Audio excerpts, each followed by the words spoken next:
So our first speaker today is Mr. Jim Condit, head of the Cincinnati Action Committee. It's a political action group. There should be more of them in the country. Unfortunately, Jim Condit's group is the only group that I know of. The whole purpose of this political action community is to further the social kingship of Jesus Christ. That's what they're all about. Jim Condit also is an expert on the subject of vote fraud. That will not be one of his subjects, although it may pop up in his second talk on Saturday. But this morning's talk is entitled, "When You See a Light Illuminated by an Unknown Light." One of the most astounding prophecies of Fatima, and with special relevance, thank you, with special relevance to what happened the night that unknown light glowed throughout Europe. So I bring to the microphone Jim Condit from Cincinnati, Ohio.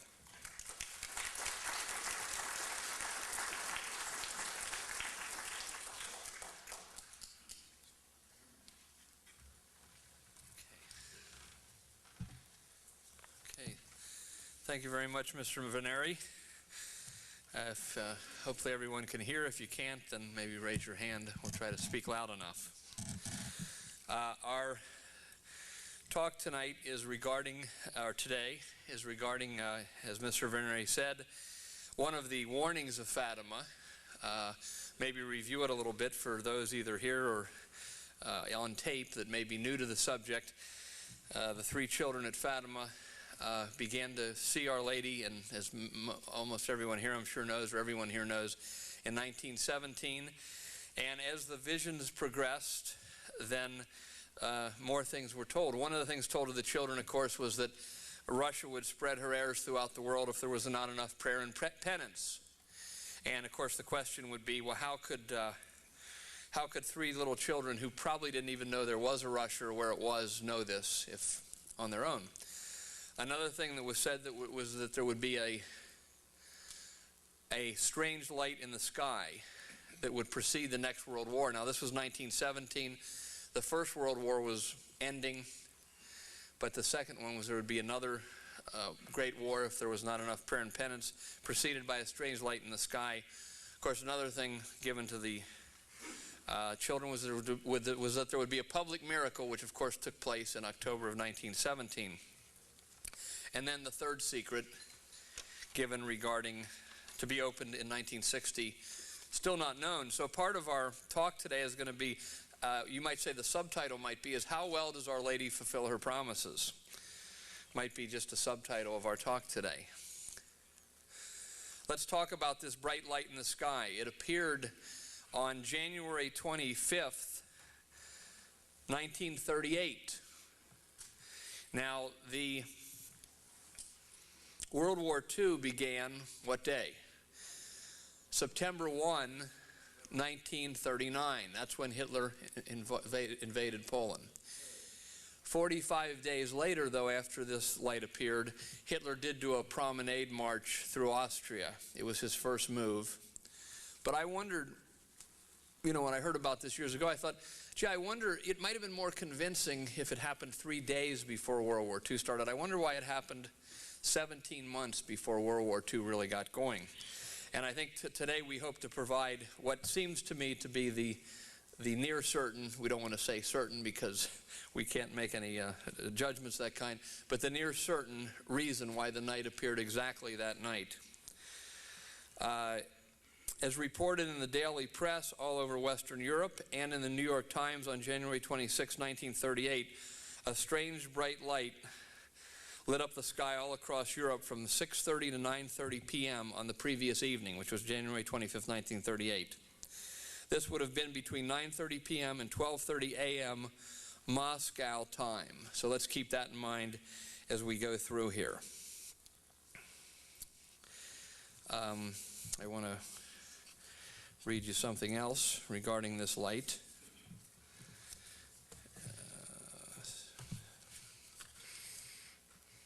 I'm not seeing it here, hopefully. Okay, here we go. This was in a pamphlet that we put out, our Cincinnati Political Action Committee, in 1983. We put out 70,000 right before an election in Cincinnati, and we included this in it. Among the warnings of Fatima, a strange light in the sky would signal the beginning of the next great war. Keep in mind that this prediction was given in 1917, before the end of the First World War. In January 1938, a strange reddish light spread fear through parts of Europe, Scotland, and North America, in London, France, and Switzerland. Fire engines were called out to chase non-existent fires in Switzerland and London. The New York Times carried an account of this inquiry on January 26, 1938. Then we say again, about 45 days later, Hitler signaled the beginning of World War II with his move into Austria. Personal testimonies. One gentleman wrote in to us a while back, Eric Christian, who now lives in South Carolina, I believe lived in Austria at the time. Here's his personal testimony. 60 years ago, on 25 January 1938, I witnessed and vividly remember an unusual phenomenon, a mysterious light that covered the sky in the evening, and as I was told later, extended over a large part of the northern hemisphere. It was called an unusual northern light, an aurora borealis. But that could not be the cause for two reasons. A, northern lights are caused by sunspots, and at that time there was only a minimum of them recorded. In other words, no sunspots. Usually if you're going to have an aurora borealis, you should have a tremendous activity of sunspots. Not so on this particular night. B, the mysterious illumination of the sky, bright red in most places with no streaks or movement whatsoever, was entirely different from normal occurrences. Therefore, science has no explanation to offer. But Sister Lucy does. Quote, it was the predicted sign of the Lord that he is about to chastise the world by another war. The predictions Sister Lucy made are part of what she passed on from what Our Lady told her in connections with the apparition of Fatima. The light that Mr. Christian saw was pretty much red. Other testimonies I've run into is in my own hometown of Cincinnati. A lady named Mrs. Witherby, as a young lady, saw this on her porch in Cincinnati. People saw it from Europe all the way to Alaska. Another personal testimony, I just talked to one of my friends in Philadelphia, Mr. John Doherty, who said when he was 6 years old, he and the people in Philadelphia noticed this strange light in the sky that night. He seemed to remember it having other streaks in it besides red. Now, while little John Doherty and others across the world were noticing this strange phenomena, something else was taking place in Moscow. And that's going to be the subject of this talk. So let's keep in mind and put the light in the back of our mind for a moment. Excuse me. And then we'll go through what was happening in Moscow and then hopefully tie it all together at the end before the 50 minutes is up. We might, to get into this next part of the talk, we might begin by reviewing a few things. And just stick with me because we're going to go very fast. You might want to buckle up your seat here. Kind of cover a lot of things. Hopefully it'll be clear why when it's all over. We have to talk first of all about the permanent revolution versus Christianity, and primarily the Catholic Church. If you're not familiar with this, the permanent revolution is what communism, Freemasonry, and so forth is a part of. It's been going on for 2,000 years since our Lord Jesus Christ founded and the Holy Ghost established the Catholic Church. It's gained a special veracity in the last 2 centuries. As is obvious even to everyone with the widespread legal abortion, usury becoming more and more a part of the entire world, et cetera, et cetera, et cetera. Wars, destruction, all the things we hear in the news. This century, the 20th century, which we're now within 3 months of the close, has been especially ferocious in the successes of the permanent revolution against Christianity. Naturally, God would not permit this, as Our Lady said, unless there was sufficient sin in the world that God would allow it. So all of us being weak vessels of clay, we all deserve some responsibility in this or have merited it, but also we can do reparation and so forth with our prayers. Of course, as I'm sure everyone is aware of that. Now, next question. Who is Rakovsky? What we're going to talk about here is the Rakovsky interview. Rakovsky is a name probably unknown to almost everyone here. He was one of the key founders of communism. You know, it's kind of like the Clinton administration or the Reagan administration. You know the top guy. You maybe don't know too many people that were helpers. And Rakovsky was one of the key founders of communism. We read here from a book put together by Deirdre Manifold, the Irish scholar. And also she received a boost in editing and a little augmentation from someone who I believe is a speaker here, Cornelia R. Ferrara. And the book is called Towards World Government, New World Order. And much of this research we are just gleaning from the work of these two ladies. And some of the rest of it is the actual interview we'll refer to. But here's what they quote Trotsky. Leon Trotsky was the one, like the third. And you had Lenin in 1917 when communism took over Russia. You had Stalin in 1922. And Trotsky was one of the very top key people with those two. Trotsky actually was trying to take over Russia in 1922, as we'll find out. Here's what Trotsky said about Christian Rakovsky. Christian G. Rakovsky is internationally one of the best-known figures in the European socialist movement, he tells us. A Bulgarian by birth, he was a Romanian subject by the dint of the Balkan map, a French physician by education, a Russian by connections, by his sympathies and literary work. He speaks all the languages and so on and so forth, and he makes clear that he was one of the leaders of the Soviet Federation, a founder of the Communist Internationale. In other words, this fellow was a real insider. Now, if you do not believe that there is a coherent coalition of people, organizations, attempting to consolidate world government, you're just going to have to do like they do in the movies and give a willing suspension of disbelief here. After study, I don't think too many people who study this doubt that there is such a group. Rakovsky is obviously, as we'll see, one of those insiders. And what was happening at this point, so keep him in mind, and I'll kind of refer to what each person is, because there's only a few, but these names get a little confusing when you're first hearing them. And what was happening is that the bankers who funded Lenin, who funded the revolutionary movements beginning back in the 18th century, which we'll refer to here, the bankers would fund somebody up the line sometimes, and sometimes the guy they funded up the line would say at one point, hey, I control the armies, why do I need these guys?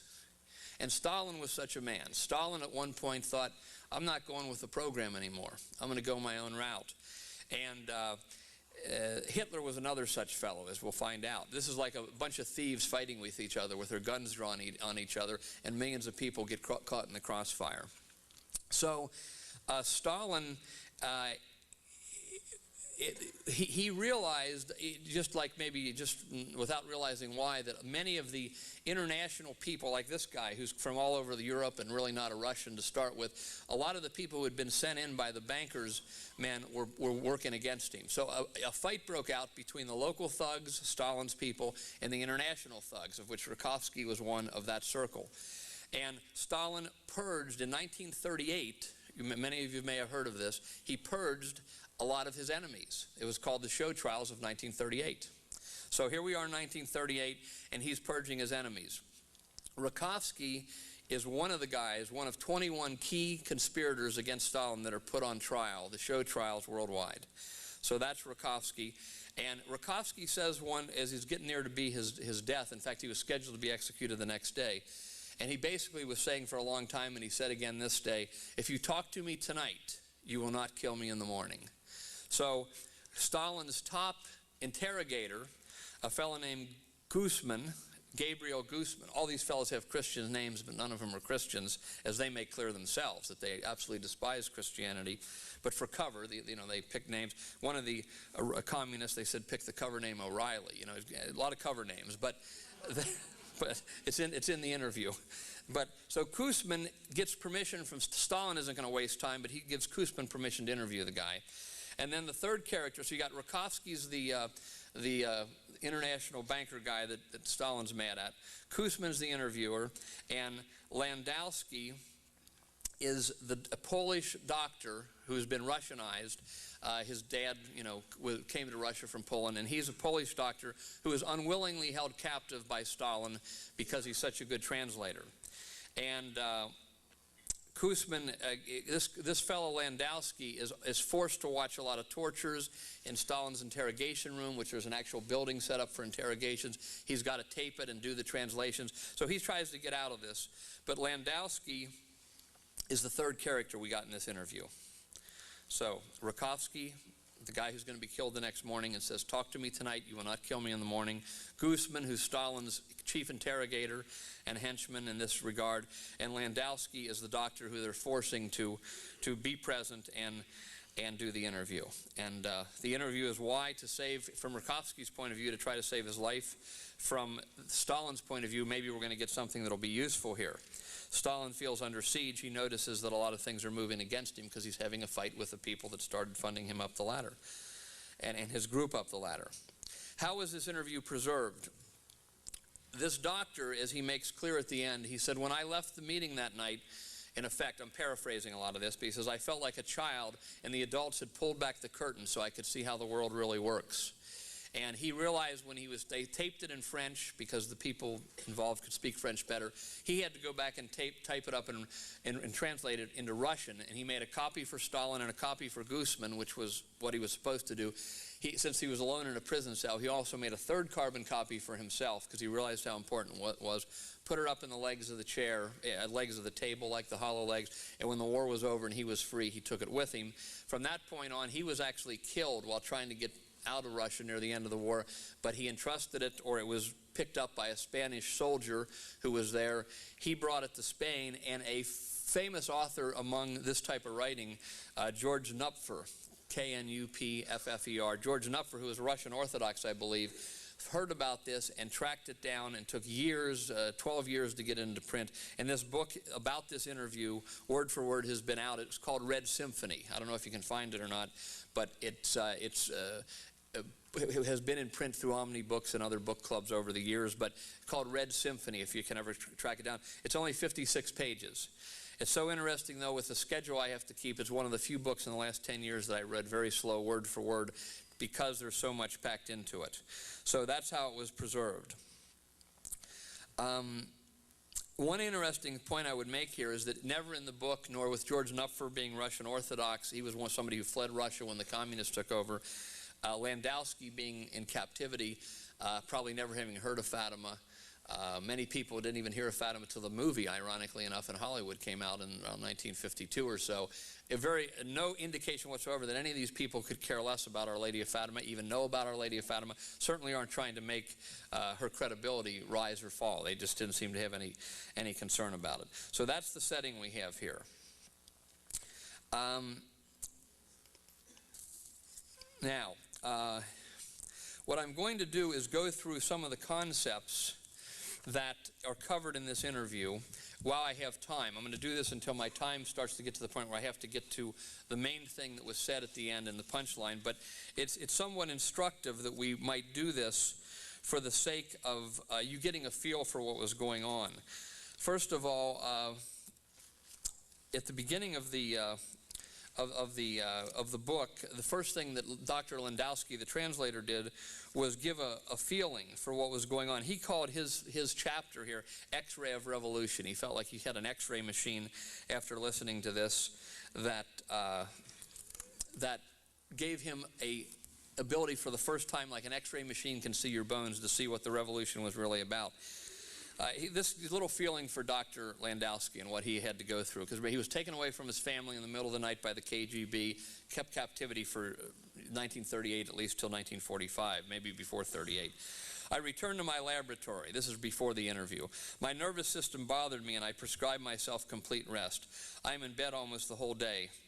There I am quite alone for already 4 days. Gabriel inquired, Gabriel is Koosman, the one that's Stalin's man, inquired about me every day. He was to reckon with my condition. At the mere thought that they could again send me to the Lubyanka, which is Moscow headquarters of the secret police, to be present at a new scene of terror, I become excited and tremble. I am ashamed of belonging to the human race. How low people have fallen.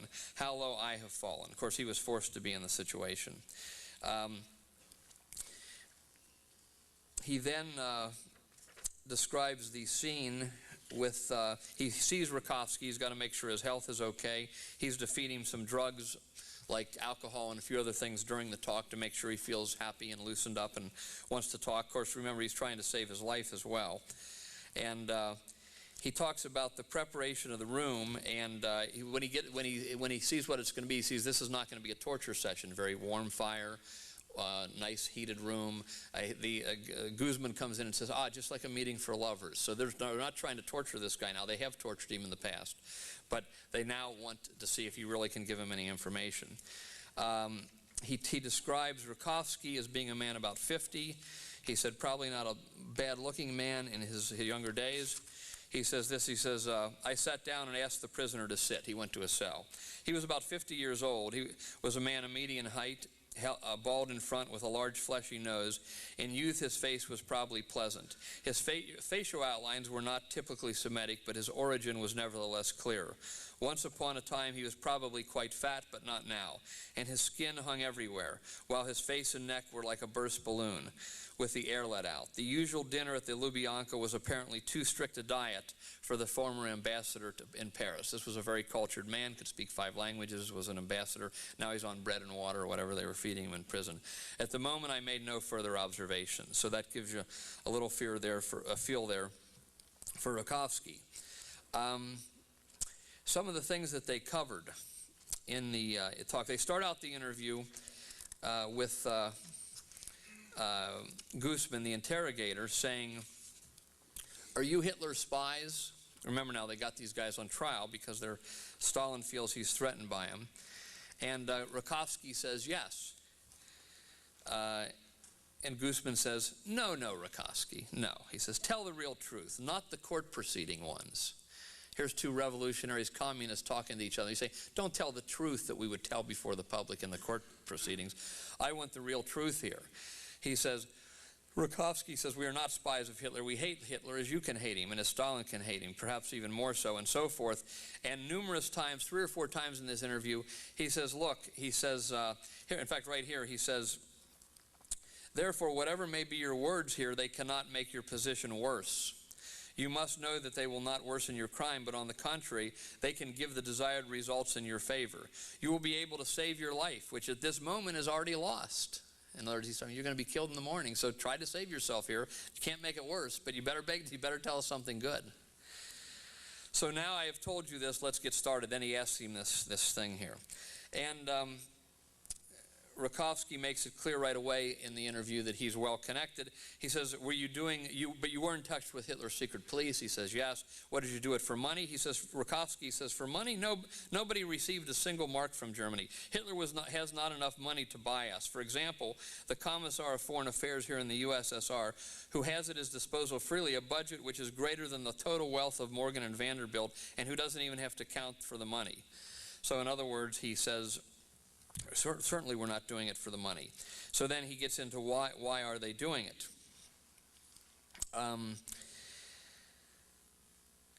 On page 15, I'm just going to hit some of the highlights here because we have the time, and very important what he says. He gives so many secrets away. It's like, this is the closest thing to having someone confess on the inside that's ever been put out. And one of the things he says here on page 15 is that he asked him about Karl Marx. He says, do you not, Guzman, the interrogator, says, do you not want to open up to me the mystical Marxism, something like yet another Freemasonry?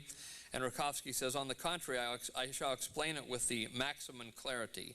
Marxism, before being a philosophy, economic or political system, is a conspiracy for the revolution. And he makes clear here that Marx didn't deliberately obscured many things. Excuse me, he deliberately obscured many things because primarily Marxism is a conspiracy, and Marx knew this, and he put this philosophy around it to give it a credibility. One of the most important things he makes clear in this interview is that the bankers at the top of capitalism and communism are in league with each other. Here's where he hints closest to where his connections are, although he pretends that he does not know any of these individuals. But by reading the thing, you wonder if he really must not know them. He says, in the question of money, Marx is a reactionary. To one's immense surprise, he was one. Bear in mind the five-pointed star like the Soviet one, which shines all over Europe. The star composed of the five Rothschild brothers with their banks, who possess colossal accommodation of wealth, the greatest ever known. And so this, in the fact, so colossal that it misled the imagination of the people of that epoch, passes unnoticed with Marx. Something strange, is it not so? In other words, he's saying Marx is a brilliant guy, which he was. He says he doesn't pretend in his writings to ever notice these bankers in the background funding everything. Something strange, is that not so? Is it possible that from this strange blindness of Marx, in other words, deliberate blindness of Marx in his writings, there arises a phenomenon which is common to all future social revolutions? It is this: we can all confirm that when the masses take possession of a city or a country, this is like the French Revolution, the Russian Revolution, the Spanish Revolution in 1936, where the communists tried to take over. And this is very interesting what he says. They always seem struck themselves by a sort of superstitious fear of the banks and bankers. The revolutions have killed kings, generals, bishops, policemen, priests, and other representatives of the hated privileged classes. One robbed and burned palaces, churches, and even centers of science. But though the revolutions were economical, social, the lives of the bankers were respected. And as a result, the magnificent buildings of the banks remained untouched, which is true in every revolution. According to my information, this is also true in the recent Spanish Revolution, where the communists tried to take over Spain 2 years ago. Now, he gets into the real goal of the revolution. He talks about the capitalist internationale. In other words, Pope Pius XI talked about this same thing in 1931. He said extreme capitalism, Pat Buchanan once referred to this as vulture capitalism in one of his columns, and of course he immediately got jumped on. But extreme capitalism and communism lead to the same place. The church's position has always been a limited capitalism, respecting the freedom of free enterprise of all individuals, but not allowing the most ruthless cutthroats to grab control of the economy, which we have happening today all over the world. And I'll try to tie in today. If not, I'll tie it in my talk tomorrow morning, if we run out of time here. Here in one of his answers, Rakowski says, the financier is just as international as the communists. Both, with the help of differing pretexts and different means, struggle with the national bourgeois state and deny it. In other words, both are trying to overthrow the state.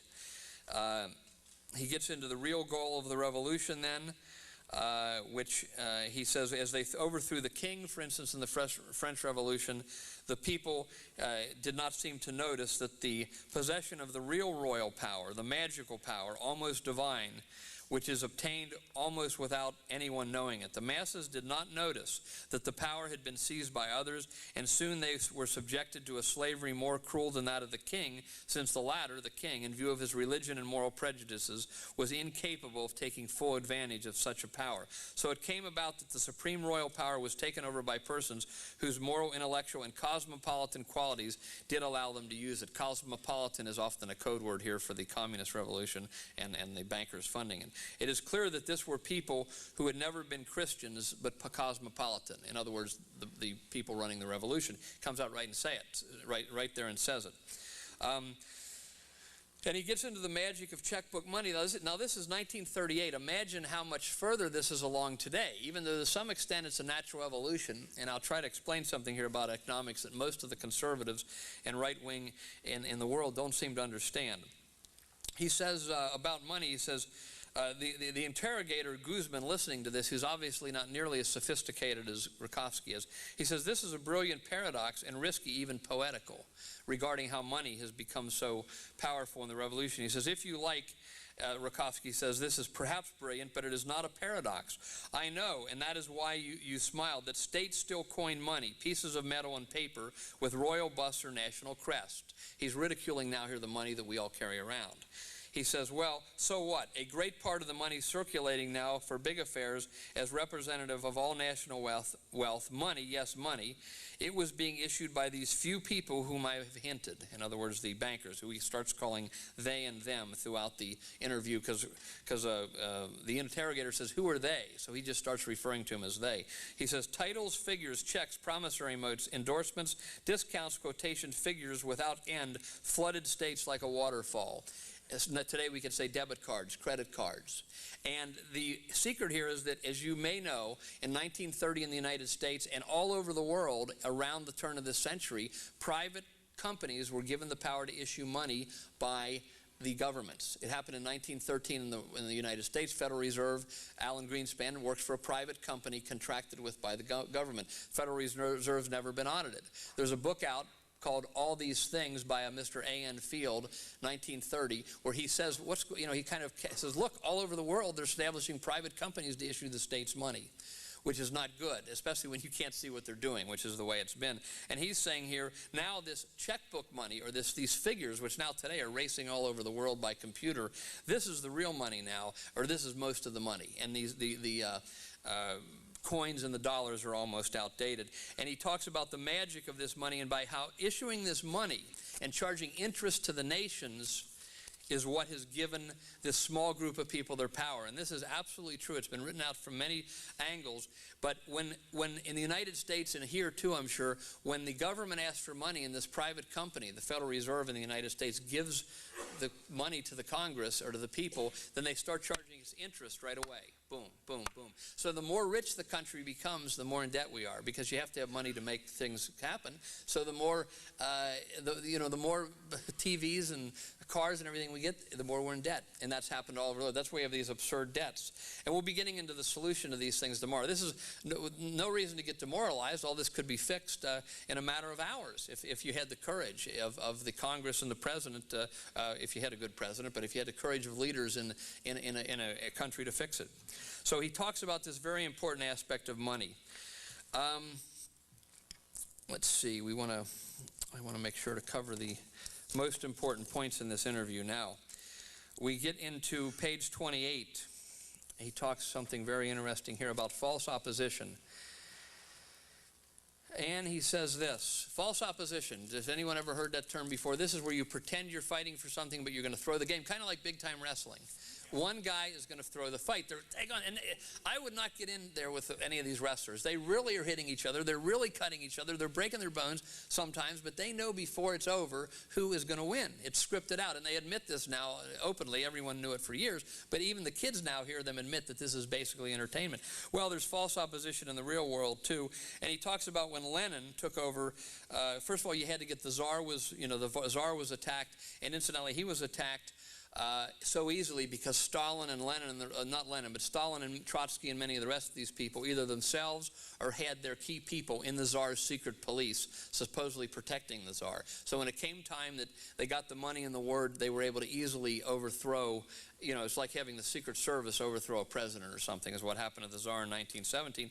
But to not shock the people, they had a man named Kerensky take over the government and proclaim a republic for a few months, I think it was. And then Kerensky handed it over to Lenin, who became the dictator, the first communist dictator. And here's what Rukowski says about that. He says, but this is not yet all. Kerensky was to provoke the future advance at the cost of a very great deal of blood. He brings it about so that the democratic revolution should spread beyond its bounds. And even still more, Kerensky was to surrender the state fully to communism. And he does it. In other words, he surrenders Russia fully to Lenin. Trotsky has the chance, in an unnoticed manner, quote unquote, to occupy the whole state apparatus. What a strange blindness. Well, that is the reality of the much praised October Revolution. The Bolsheviks took that which they, the bankers, gave them and funded them to take. Then Guzman, kind of a little bit shocked here, says, you dare to say that Kerensky was a collaborator of Lenin? Rukowski, oh, Lenin, no, of Trotsky. It was Trotsky who was the connection between the bankers and the revolution. Yes, it is more correct to say a collaborator of them, in other words, of those funding it. Guzman says, an absurdity. And Rukowski says, you cannot understand it? Precisely you, it surprises me, you being a spy. And he goes on to say, yes, to me this is clear that Kerensky was a conscious and voluntary defeatist, meaning he was planning to lose. Understand that I personally took part in all this. I shall tell you even more. Do you know who financed the October Revolution? And he gets into the financing for the United States. But he finally says that when the history of this period is written, Kerensky will be given more credit than Lenin for the fall of Russia. In other words, the guy who pretended he was on the side of the Russians and handed it over to the communists was more valuable to them than Lenin, who at the time just took it over. This concept of false opposition is being used over and over and over again against us, and especially being from the United States. George W. Bush is an example. John McCain. We could go over and over the leaders that are put up and given great publicity by the media and treated very kindly, that they are false opposition. We could go into that. That's a whole other speech. Maybe we'll get into that a little bit tomorrow. Now, before I get to the punchline here, I have to tell you about what he says about Freemasonry, and then we're going to get into the punchline here.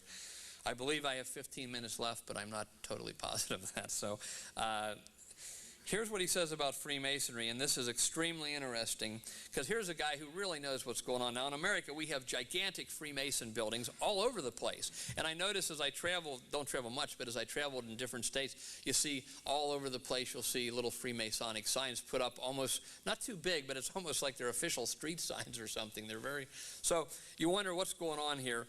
And of course, there's been billions of dollars put into making Freemasonry plush, the insides of one of the places plush. I was in a Shackley convention, vitamin convention, 1978, just by chance was in one of these places, incredibly wealthy carpets, and in the middle a miniature Temple of Solomon, just like we've read about Freemasonry. So, but what's going on here, and Kerensky tells us what's going on here in no uncertain terms. He says, you forget, and he's trying to figure out how did Kerensky and how do some of these false opposition leaders do what they do so effectively. And Rakovsky says, you forget about the role of Freemasonry in the first phase of the democratic bourgeois revolution. And Guzman says, were they also controlled by the Bund?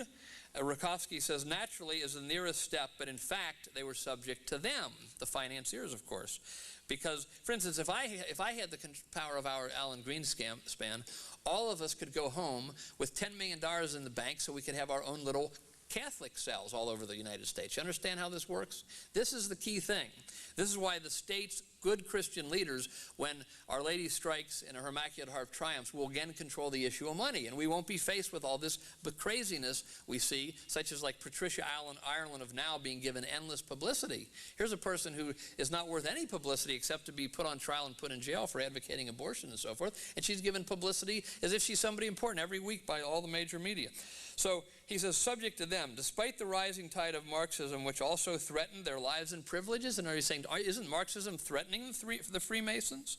And Rakovsky says, despite all that, obviously they did not see that danger. Bear in mind that every Mason saw and hoped to see in his imagination more than was in reality, because he imagined that which was profitable for him. As a proof of the political power of their association, they saw that Masons were in government and at the pinnacle of the states of the bourgeois nations. In other words, the Masons saw their own people, and they'd constantly tell them, look, in their lodges, there's our guys running everything. See, we're the organization to be with. Bear in mind that at the time, the rulers of all the Allied nations were Freemasons, such as Wilson, President Wilson, with very few exceptions. This was to them an argument of great force to the Masons. They fully believed that the revolution would stop at the bourgeoisie level, like the Republic of the French type. I guess he's referring to what ended up to be the French Revolution. So then he goes on, he says, Guzman says, do you want to say that the Freemasons have to die at the hands of the revolution, which has been brought about by their cooperation? The Freemasons are going to die by what they helped to bring about? And Rakovsky says, exactly so. You have formulated a truth which is veiled by a great secret. Now Rakovsky says, not to our surprise, I am a Mason. You already know about this. Everyone here, the doctor was not Masons, but everyone else involved in this scenario was, as they make clear by some of the secret signs given in court. Is that not so? Well, I shall tell you the great secret which they promise to disclose to a Mason in one of the higher degrees, but which is not disclosed to him either in the 25th degree, nor the 33rd degree, nor the 93rd degree, nor any other high level of any ritual. It is clear that I know of this not as a Freemason, but as one who belongs to them. In other words, he knows it by the organization that controls Freemasonry. You know, in Freemasonry, they don't tell him who any of their leaders are except the next step up. you would think people might after a while think, especially with all those oaths they go through, they'd think, what kind of an organization is this? You'd think a lot of people would wonder this. So they don't, certainly, when they don't ask who their leader is up or what they're going to be asked to do some year in the future, they certainly don't think who runs the whole world. I've asked a number of Masons, who's your leader worldwide? And they look at you like you've asked them, could you now jump and get on the moon within 5 minutes? I mean, they've never thought of it. So here's what he says. And Guzman says, so what is it? What's the secret? Rakowski says, every Masonic organization tries to attain and to create all the required prerequisites for the triumph of the communist revolution. This is the obvious aim of free Masonry. It is clear that all this is done under various pretexts, but they always conceal themselves behind their well-known slogans such as liberty, equality, fraternity. You understand. But since the communist revolution has in mind the liquidation as a class of the whole ruling class, bourgeoisie, I'm not saying that right, the physical destruction of all bourgeoisie political rulers, it follows that the real secret of Masonry is the suicide of Freemasonry as an organization. The real secret is the suicide of its own organization and the physical suicide of every more important Mason. You can, of course, understand that such an end, which is being prepared for every Mason, fully deserves the secrecy, decorativeness, and the inclusion of yet another whole series of secrets, with a view to concealing this real one. If one day you were to be present at some future revolution, such as Hungary, I'm throwing that in, then do not miss the opportunity of observing the gestures of surprise and the expression of stupidity on the faces of some Freemasons at the moment when he realizes, of some Freemason at the moment when he realizes that he must die at the hands of the revolutionaries. How he screams and wants that one should value his services to the revolution. It is a sight at which one can die, but die of laughter. Now, right there, Rakowski kind of, the demonic hatred kind of jumps out there when he says he just enjoyed so much seeing these Freemasons who had helped them take over executed when they expected they were being called to a meeting to be given positions of power. Okay, now, let's get into what happened here. And you cannot understand World War II, which he explains in this interview, without understanding that both Stalin and Hitler were local thugs trying to throw off the international thugs. That is the most important thing to keep in mind to understand what was happening here. And basically, to summarize, Rakowski says to him, so they finally get, so what's, let's get to the meat of the matter here. And he says, we want you to, he tells Guzman, you tell Stalin to make a pact with Hitler, and it will be attractive to Hitler. You make an agreement to divide Poland. And you will see that you will get help from all over the world. Now, preceding up to this in the interview, Rakowski says, we are furious with Stalin. That's why we were planning against you. Now, remember, he's going to die in the morning, so he's not hiding anything anymore. The reason we were plotting against you is because Stalin, when he took over the revolution, and he makes it clear they wanted Trotsky, when Stalin took over the communist revolution, he made it a national Russian revolution more than they wanted. So they were furious with him, and they wanted to get rid of him. And what they looked around Europe and they said, what are we going to do? None of the nations of Europe are aggressive. The only nation that has the industrial power to attack Russia eventually, this is back now like in the late 20s, is Germany. And then Hitler, who was already kind of a very fiery orator, as everyone knows, and was willing to kill anyone in his path, which is always something that the bankers or them like. They decided, he tells them in this interview, they decided to fund Hitler on the way up so that he then could build up Germany in the hopes that eventually that they would get this attack on Russia and take over from Stalin. And he tells how in 1929 they sent someone, the Nazis were contending with other forces, and they put millions of dollars behind Hitler to make sure he got up the ladder. It's the same as today, and I'm not making a direct comparison here, as suddenly we see a bunch of people in the field in the United States, and suddenly one day we hear George W. Bush got $35 million. Now we know how likely that would be if it wasn't orchestrated from a lot of rich people, but they wanted to move him ahead of the pack, particularly ahead of Buchanan and some of the other candidates. They didn't want the social candidates to get the... So this is what happened in 1929 in a different sense. They funded Hitler up the line because they were hoping to get rid of Stalin. Then he says, but, he says, in other words, he calls Stalin, he says, Stalin is like Napoleon Bonaparte. we helped him up the line, and then he stole the strength of the revolution. And he felt that these bankers felt Stalin was just keeping it to Russia and not spreading it fast enough. So he says, Hitler made us even more mad than Stalin. Hitler gets up the line, and he says, Hitler also says, gee, why do I need to take money from these guys? And then he says the key thing, and in this thing, Hitler did something good. A bad guy can do something good sometimes. He said, and Rukowski says, we don't know, in effect, we don't know who told him, but somehow he figured out how to issue money on his own.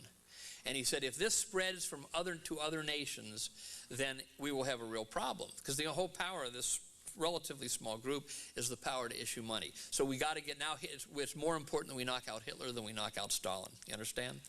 He said, we cannot let people see. Now, a Catholic leader in Portugal, Salazar, understood this. But this is the main blindness of the Christian nations over the centuries. Incidentally, I must mention this before getting to the punchline here. This is not inflationary money. This is where many of the conservatives and right wing do not seem to understand what's going on in money. And a group up here in Canada, Vers Domain, which promotes a system called social credit, which is not socialism, it's actually Christian capitalism, has hit it on the head. When Alan Greenspan issues money now in the United States, it's because there's real production of the people. There's real cars, there's real houses, there's real people, there's real resources.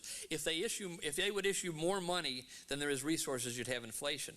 But what gives money its value is the goods and services. If we had miles of gold here and no water or food, we'd all be dead in about 2 weeks or so, maybe less. So it's the products that give the money its value. As long as the money is issued in harmony with the products and services available, then there's no inflation. And that's what the Christian states need to do in the future, when there are Christian states again, and not let it fall into the hands of a bunch of cutthroat super criminals like we have here. So he says, Rukowski says, now we're even madder at Hitler than we are at Stalin. So he says, here's what we'll do. You know, now they're in a bind. It took them a while to get back. They got rid of Stalin in 1953 through poison, I believe. But he's saying here in 1938, if you will begin to put out feelers to Hitler, and they have spies in all camps so they would know, you will find you will get help from the United States. And here he says you'll get help from a lot of people who you think are your enemies. If you will do this thing, put out feelers for the pact, and then you and Hitler eventually divide Poland. In the interview, he says it could be Czechoslovakia or Poland, but I think Hitler will be more interested in Poland. Okay, so he says, you do this. So the interviewer now, who's no dummy himself, at least as far as cutthroat politics, says, well, this is all nice, Rukowski, but he says, I need something more than this. Remember, you're going to be dead in 5 hours or whatever it is if we don't get something concrete. So Rukowski says, okay, I must break the rules. And this is where Rukowski kind of lets you know, gee, he's pretty high up, because he knows exactly what's happening. He says, you know President Roosevelt's new ambassador over here, Davis? He says, go see Davis and ask him. So that was enough, something concrete. They did not kill Rukowski in the morning. They went to see Davis, and Davis gives them the nod. Yeah, that'll work. If you begin to do that, we can get you this aid, we can get you this aid. And so Stalin's interested, and this is what happens now. The punchline of this little talk is obviously that the idea that Rukowski threw into Guzman's head, who took it to Stalin, was that they have a Hitler-Stalin pact, which eventually came about, and that Hitler and Stalin divide Poland, invade on the same day and divide Poland. This is what happened on September 1, 1939, okay? September 3? Oh, England declared war, but I think Hitler moved in on September 1, but you're saying England declared war on... Okay. Okay. Let's take the date of September 3rd. It's right in that few day period, though. Excuse me if I mistook that. But so you have a situation, thank you for that. You have a situation where Rukowski gives Stalin's man the idea to do this at this time. Now, what was happening at this time, and this is the significance of the Rukowski interview. The Rukowski interview, as recorded by Dr. Landowski, the translator, began at midnight, January 26. When was the light happening? Between 6:30 and 9:30. The strange light predicted at Fatima was happening between 6:30 and 9:30 in Europe and America. Moscow time is 3 hours ahead of behind ahead, 3 hours ahead of European time. So when it's 9 o'clock in Europe, it's 12 o'clock in Russia, in Moscow, correct. So at the very time that light was up, had been up for 2 hours, at 9 o'clock in Europe, midnight, January 26 in Moscow, this interview began. When the light ended, 12:30 in Moscow time, a.m., after midnight, then it's known in this document that the serious conversation begins. So just began, and the interview lasted till 6 in the morning in Moscow. So just as the serious talk was beginning that led to this idea, which started World War II, at that moment, the red light was warning the world, as Our Lady had said at Fatima. Deidre Manifold says this: the exact timing and the questioning is significant. It took place from midnight to 6 a.m. on the night of January 25, 26, 1938. It is important to note that Moscow time is 3 hours ahead of the Western European time. The serious questioning of Rakovsky began at approximately 12:30 a.m.